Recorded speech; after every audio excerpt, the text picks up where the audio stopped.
August 1942. The waters around Guadalcanal were ruled by darkness. Each night, Japanese destroyers raced down the slot, delivering men and supplies under the cover of moonless skies.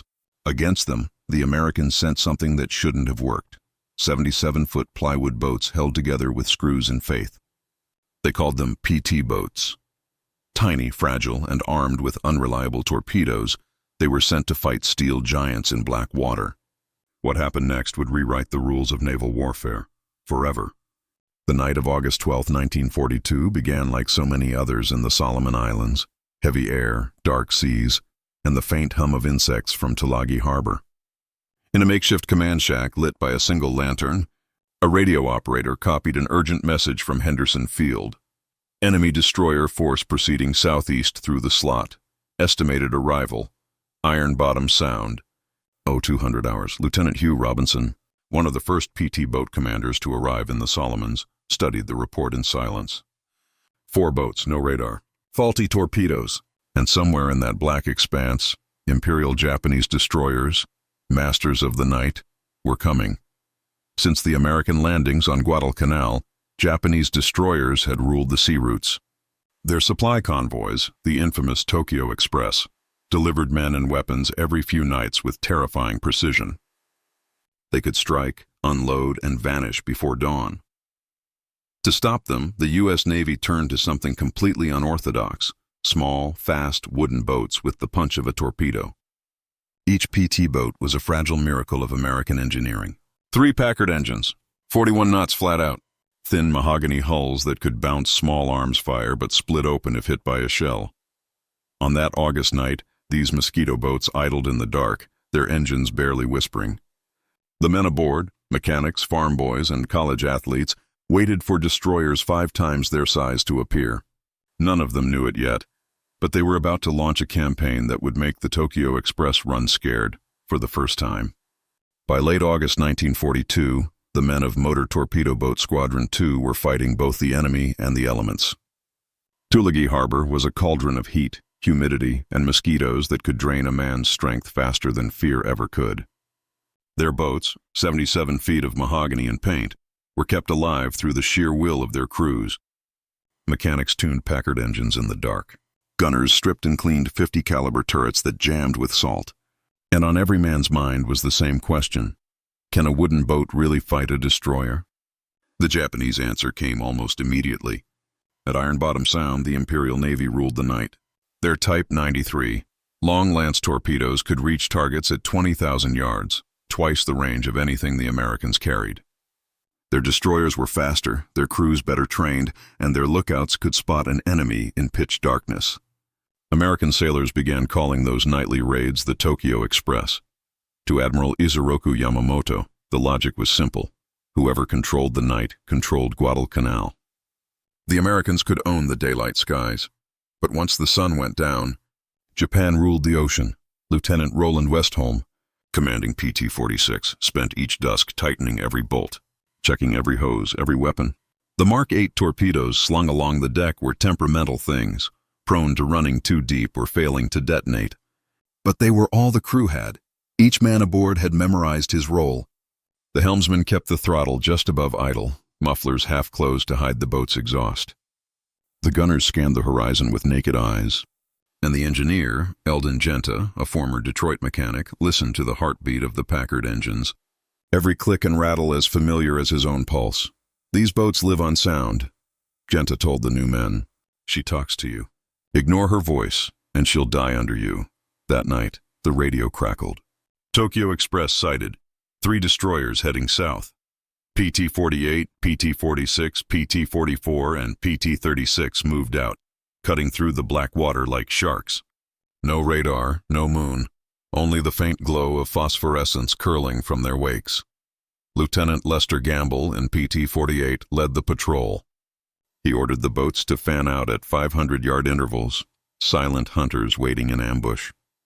At 23:47 hours, one of his lookouts spotted faint shadows, 3 destroyers in column slicing through the sea at 25 knots. The plan was simple and suicidal. Close to 500 yards, fire, then run. Gamble throttled up.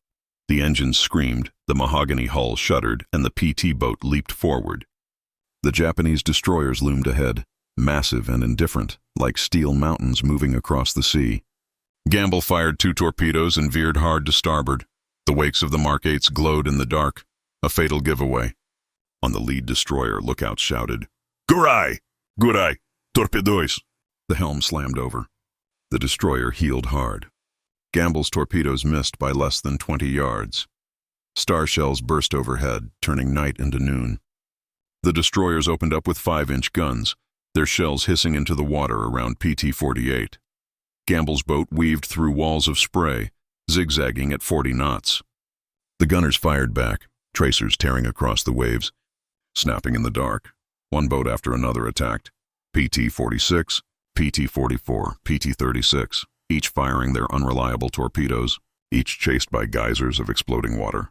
None of the hits were confirmed, but something far more important happened. The Japanese destroyers broke formation. Their supply drums were dumped early. Panic spread through the line. By dawn, the beaches of Guadalcanal were littered with half-sunk barrels and wasted ammunition. They hadn't sunk a single ship.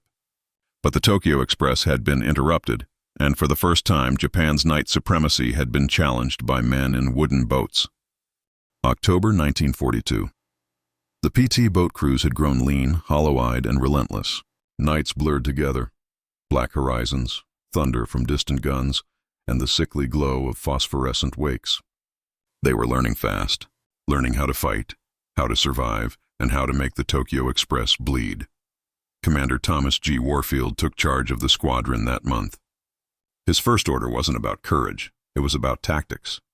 The boats, he said, weren't destroyers. They weren't gun platforms. They were predators, ambush hunters that struck from the dark and vanished before their prey could fire back. From that point, every night sortie became an experiment in survival. 3 boats to a section. One would attack head-on, firing torpedoes at close range. The other 2 would open fire with machine guns to draw attention, light up the enemy decks, and create chaos. Even if the torpedoes missed, which they often did, the destroyers would be forced to dodge, weave, and dump their supplies prematurely. Lieutenant Lester Gamble and his men had survived 6 engagements without a single confirmed kill. Their faces were burned from engine exhaust, their nerves stretched thin, but they were beginning to notice something. The Tokyo Express was changing. The destroyers now ran faster, zigzagged constantly, and dropped their drums earlier. Terrified of being ambushed in the shallows, the Japanese called these new enemies Yasen no Mushi, the insects of the night. That insult soon became a badge of honor in the cramped confines of PT bases around Tulagi and Lunga Point. Crews modified their boats with the creativity of desperate men. They stripped off torpedo tubes to save weight, added extra .30 caliber guns scavenged from downed planes, mounted captured 20mm Oerlikons wherever they could bolt them down. Some even wired Army field radios to communicate when Navy sets failed in the rain. By November, the Mosquito boats were everywhere, invisible lines of plywood, and noise prowling the black waters of Iron Bottom Sound. Then came December 11, 1942, the largest Tokyo Express run of the campaign. 11 destroyers under the command of Admiral Raizo Tanaka, Japan's most skilled surface commander. His flagship was the Teruzuki, a brand new Akizuki-class destroyer, sleek, deadly, and armed with rapid-fire 5-inch guns. Tanaka had studied every PT engagement. He knew what to expect, or so he thought. That night, PT-37, PT-40, and PT-48 slipped out from Tulagi just after midnight. Gamble led the formation, engines throttled low, running dark. The sea was calm, too calm. A faint wind carried the smell of oil and salt. At 23:15, lookouts reported the sound of distant engines, heavy, rhythmic, unmistakable. The Japanese were coming. Through binoculars, they saw a line of dark silhouettes, destroyers moving at 25 knots, phosphorescent wakes glowing like molten trails. Gamble's heart hammered in his chest. The order came quietly. All boats prepare to attack. The plan was simple and suicidal. PT-37 would draw fire. PT-40 and PT-48 would close from the flanks and fire torpedoes at the tail of the column, Tanaka's Teruzuki. At 23:23 hours, Gamble pushed the throttles forward. The 3 Packard engines roared, tearing the silence apart. The wooden hull shuddered as the boat leaped over the waves. Gunners braced at their turrets, eyes locked on the dark shapes ahead. Tracer fire erupted first, long red lines slashing through the black. Star shells burst overhead, lighting the water like lightning frozen in place. The destroyers opened fire, their guns thundering with mechanical precision. The sea around PT-37 exploded into fountains of white spray. Fire torpedoes! PT-40 and PT-48 loosed their weapons at 500 yards, the closest range yet attempted. 4 Mark 8 torpedoes streaked through the darkness, leaving foaming trails behind. Seconds later, a flash. Then another. One of the torpedoes struck Teruzuki's port quarter, a shattering explosion that split the night wide open. The shockwave rolled across the water, hammering the PT boats with spray. On the Japanese flagship, chaos erupted. The blast wrecked the steering compartment, shredded fuel lines, and threw Admiral Tanaka from the bridge, wounding him badly. Flames climbed the aft deck as oil spilled into the sea and caught fire. The destroyer slowed to a crawl, crippled. For the next 30 minutes, Japanese destroyers milled in confusion, trying to rescue survivors and transfer Tanaka to another ship.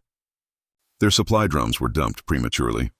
The entire operation, one of the most important supply runs of the campaign, collapsed into disarray.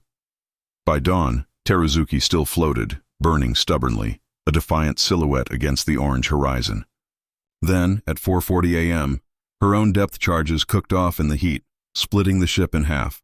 She sank slowly, disappearing into 800 feet of black water, taking dozens of her crew with her. The Teruzuki was gone.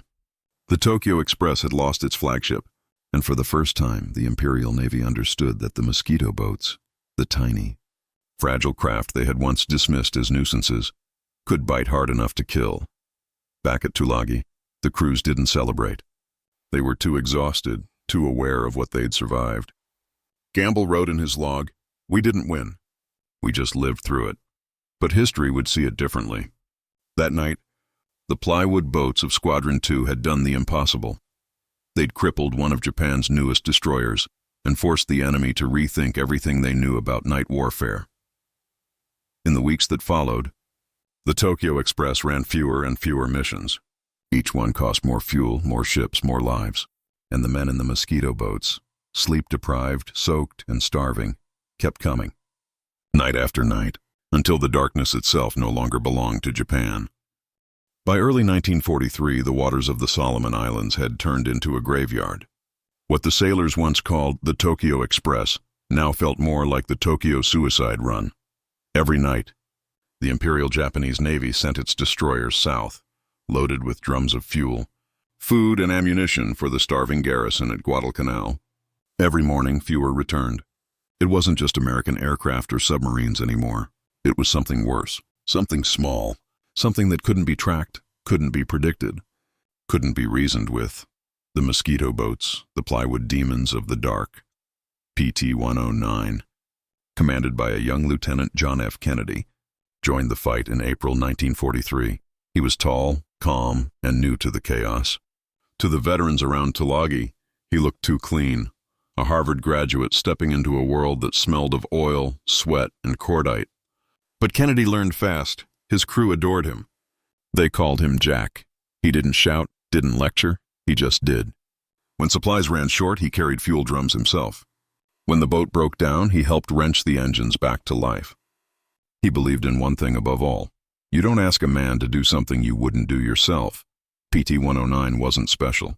Just another 80-foot Elko boat, stripped, patched, and scarred from the salt. But to Kennedy and his men, it was home. A floating coffin that somehow felt alive. The nights were endless. They spent hours drifting through black water, engines idling, searching for shadows against the horizon. Sometimes they found them, sometimes they didn't, and sometimes the shadows found them first. On August 1st, 1943, Kennedy's boat was ordered to intercept a group of Japanese destroyers near the Blackett Strait, west of Kolombangara. It was a moonless night, the kind where sky and sea fused into one bottomless void. The PT boats spread out in small groups, running at slow speed to avoid detection. At 2:30 a.m., the night exploded. Out of nowhere, a Japanese destroyer, Amagiri, appeared like a ghost, bearing down on them at over 30 knots. Kennedy barely had time to react. The Amagiri's bow loomed out of the darkness like a cliff of steel. The impact split PT-109 in half. The explosion threw Kennedy into the water. Flames engulfed the sea. 2 of his crew died instantly. The rest were thrown into a nightmare of burning oil and wreckage. Kennedy surfaced, gasping, shouting into the dark, "Anybody here? Anybody alive?" Hours passed, then dawn. The survivors clung to what was left of their boat, half submerged, drifting aimlessly. Kennedy made a decision. They'd swim for it. He tied a strap from a life vest around his teeth and towed a badly burned crewman, Patrick McMahon, through the surf for 4 exhausting hours until they reached a small, uninhabited island. For 6 days they survived on coconuts and rainwater. Kennedy carved messages into coconut shells, trying to send word to friendly coast watchers. At night they watched Japanese barges pass by, unaware that a future U.S. president was hiding just a few hundred yards away, half dead and covered in oil. On August 8th, native scouts finally found them. Kennedy's message, carved into a coconut shell, reached Allied lines. The inscription became legend: Noro ISL commander, native knows position, he can pilot, 11 alive, need small boat. That coconut later sat on the desk of the White House, but Kennedy's story was just one among dozens. All across the Solomons, the Mosquito boats were rewriting the rules of naval warfare. For every one that sank, another was built, faster, smarter, deadlier. Radar was introduced, torpedo mounts improved, and new tactics turned the chaos into a kind of science. The PT boats learned to fight not as individuals, but as packs, small wolf groups that used radio coordination and radar bearings to trap Japanese ships between converging lines of fire. It was still deadly work, still mostly luck, but now the odds had shifted. By late 1943, the Japanese destroyer squadrons were reduced to desperate sprints. No longer did they approach Guadalcanal with confidence. They came trembling, dumping their supplies early, racing back north before dawn. Each trip cost more ships, more fuel, and more morale, and every time a destroyer didn't come home, another scar was carved into the legend of the Tokyo Express. The Americans weren't unscathed. For every Teruzuki that burned, there were PT boats that vanished into flame or simply disappeared beneath the waves, shredded by 5-inch shells that could turn plywood into splinters in a heartbeat. Survivors often described the sound, a ripping, shrieking wail as the shells tore through wood and men alike. But even those who died changed the rhythm of the war. They forced the Japanese to run smaller convoys under heavier escort, burning more fuel. They forced the enemy to navigate narrow waters instead of open sea, where submarines and aircraft could strike at dawn. They forced the Tokyo Express to spend its strength. And as those long black nights dragged on, the Mosquito boats earned something more powerful than victory: respect, even from their enemies. Captured Japanese sailors later described them with a strange mix of fear and admiration. They came from nowhere, one survivor said, and the sea itself seemed to follow them. By early 1944, the Solomon campaign was over. The Japanese garrison had been evacuated or destroyed. The Tokyo Express was dead, strangled by hunger, exhaustion, and relentless American pursuit. But the Mosquito boats didn't rest. They moved north to New Guinea, to the Philippines, to the endless maze of Pacific islands that still needed to be cut free. Their work never made headlines. They weren't battleships or carriers. They didn't win wars in grand gestures. They bled the enemy one night at a time, one wave at a time. In a war defined by giants, Yamato, Bismarck, Enterprise, they were the smallest things afloat. And yet, in the darkness, it was they who ruled, because in that war, victory didn't always belong to the strongest. Sometimes it belonged to the ones who refused to stop showing up, no matter how small, no matter how fragile, no matter how dark the water became. When the war finally ended in 1945, the Mosquito boats didn't get parades. They didn't get monuments or medals or thunderous headlines. Most were quietly towed to remote lagoons, stripped of weapons, set ablaze, and left to sink into the sand. The same boats that had haunted the Tokyo Express, that had carried men through hellish nights and burning seas, vanished like ghosts at dawn. It felt wrong. But maybe that was how it was supposed to end, because the men who sailed them never fought for glory. They fought to survive, to buy one more night, one more dawn, one more heartbeat in a war that measured life in seconds. A PT boat wasn't a machine. It was an ordeal.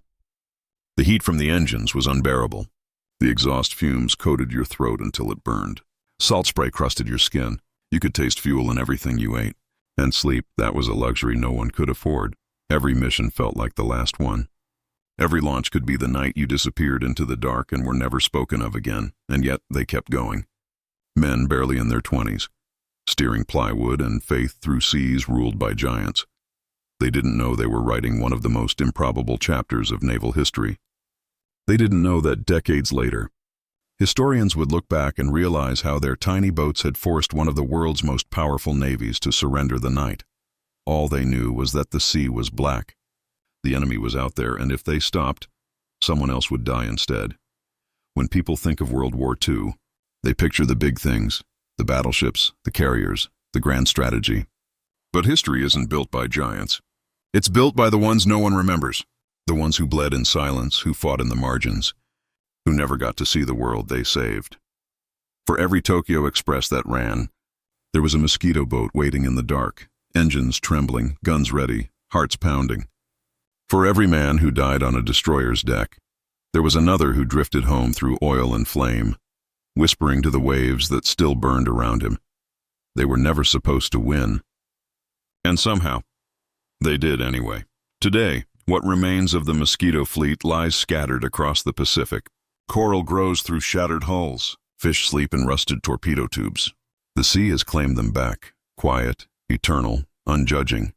But on still nights, when the wind dies and the tide slides out, some locals say you can still hear them.